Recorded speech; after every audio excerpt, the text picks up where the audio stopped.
Hello, my name is Marcus and welcome to Tabletop Reviews, where today I'm having a look at a little simple card game called Tapeworm. This is made by the same people that make the video game The Binding of Isaac, and of course also the card game The Binding of Isaac 4 Souls. It's a pretty simple card game. It's all about getting rid of your cards. A few elements of Take That, but a simple fun game. First, let's look at the table and how it's set up and played, then we'll talk about it. Hello and welcome to the table where we'll set up Tapeworm, and I'll do it right here live for you. Simply take out the pile of cards. We'll put this one here, just show you. You can remove the top 4 cards here. These are just like instruction cards to tell you how to play the game if you want to give that to your players. Then you have a start card. Let's just see. Boom, start card. Start very nicely at the top, and it has a grey back where it also says start, so you immediately know that it's the start card. Then a pile right here in the middle. Then you'll give out 1, 2, 3, 4, 5 cards for each player. Let's just do a 2-player setup here. 1, 3, 4, 5, and there you go. That's the setup. And now each player. The aim of the game is for the winning player is the one first runs out of cards. So you've played all your cards. Sort of like Uno, you know. Yes. Now throughout your turn you will start it off by drawing a card. And then you can put down as many cards as you want as long as you play down the same color. So for example, you can take, this player will take this one, put it on here, and then it can take this card as well, because it plays to the color. But then it changes color, and now you cannot put down any more cards. That's the end of that player's turn. They will tell the next player, and you will continue like this, drawing a card, playing down as many as you can, and the winner, of course, the one that runs out of cards the first. Now there are some special cards that, you know, change up the game a little bit. There are 5 in total in the game. So they're the ones marked with a shovel. This means that you get to, and you have a little instruction over here. Ta-da. So, a shuffle. It means dig, draw a card, and then discard a card. So that's pretty neat. Maybe you get a better card, or maybe you don't. 2 arrows going around. It's called swap. Choose a player and look at their hand. You may take a card from it. If you do, give them a card from your hand. Again, you know, quite a simple little action. You get to know a player's entire hand. If you're only 2, that's pretty decent. If you're 4, maybe not so amazing, but still pretty decent. And then you have the egg, called hatch. Force another player to draw a card. That's a good one, because the entire game is about losing all your cards, so you definitely want another players to draw cards. Then you have peek, a little eyeball here, which is you draw a card from the top, and then you put a card from your hand on top of the deck. Now the card that you just drew from the top does count as a card in your hand, so if you don't want that one, you can throw that one away. And then you have cut. Cut an entire segment of the color of the card. So this one does come in every color of the kinds, you know, the red, grey, purple and black. Maybe that's not purple, pink maybe. And you can only cut the color of that one, or you have the multicolored one that can cut every single one. Basically, you cut off a section and remove every card that then is freed. That then is free from the section. So you know you've got a massive line going out, only connected at one point. You cut that one point, all of those cards are gone and discarded. Now, 3 of these cards, the dig, the swap, and the hatch cards also have variants where there is ×2. Basically, this just means that instead of drawing 1 card and discarding 1 card, you draw 2 cards and discard 2 cards. Instead of swapping 1, you swap 2. Instead of making a player draw 1, you make them draw 2. Very simple.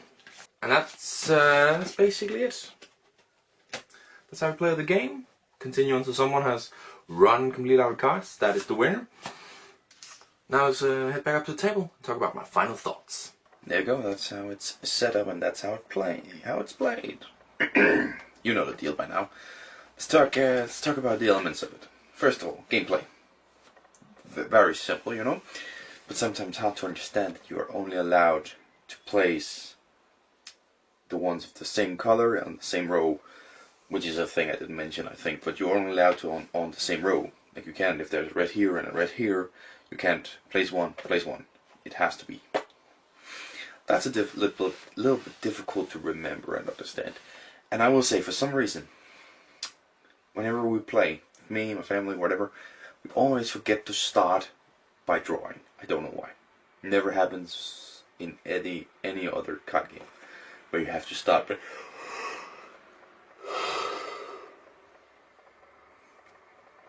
Never happens in any other card game where you have to start by drawing. I don't know what it is about this one, but it's simple enough and it's pretty fun. I mean, I don't know what it is about it that makes it so fun, but it's just pretty fun to place those down. Sometimes have, you know, some special powers. We can go, haha, take that, without it being brutal or anything. So it's simple and fun enough gameplay. I don't know, maybe I would describe it sort of as Uno but improved. But that's not correct, because in Uno you play cards of the same color on top of each other. So I think there's like other games that does that better. It just reminds me of Uno because get rid of your cards the first.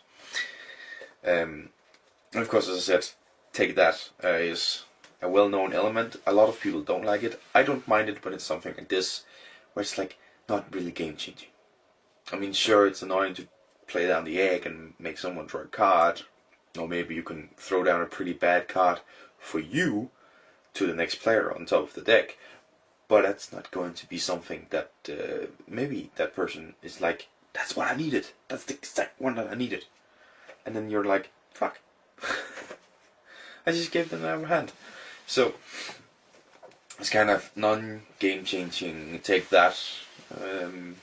It's fine, because you can poke at your opponent and go, hee. But your opponent isn't going to go, well, you just ruined my entire game. You can be annoyed, but you're not going to ruin an entire game for someone. And that's talking about the gameplay. I haven't talked for too long about it. But let's talk about the components. The component. These little square cards. They're perfectly fine. I think maybe they're slightly thin. And not really of that mint quality that I would have hoped for a game that's only cards. So I would only describe them as fine, good, at most. They're annoying. It's annoying that they're square, but I understand why they did it. It's just annoying. It's annoying to hold, you know, and shuffle, because you're so used to the more rectangular ones. But these ones, yeah. And of course, the artwork is very lovely. Something such a theme, but an artwork that just makes you want to cuddle. This is cute little worms. You just want to cuddle them, but they're gonna eat up your intestines. So yeah. But that's the components. That's everything there is to it. The rule book is actually it's pretty good. It's not one thing I want to mention about the rule book. It's fold out, which I hate unless it's done like this. 2 pages, very simple to read. But otherwise, I dislike fold out rule books. Does it lie to you? So it says ages 8 and up, 2 to 4 players, and 15 to 30 minutes. Is that a lie? No. I think, by my experience, the rule with the colors is too weird. Okay.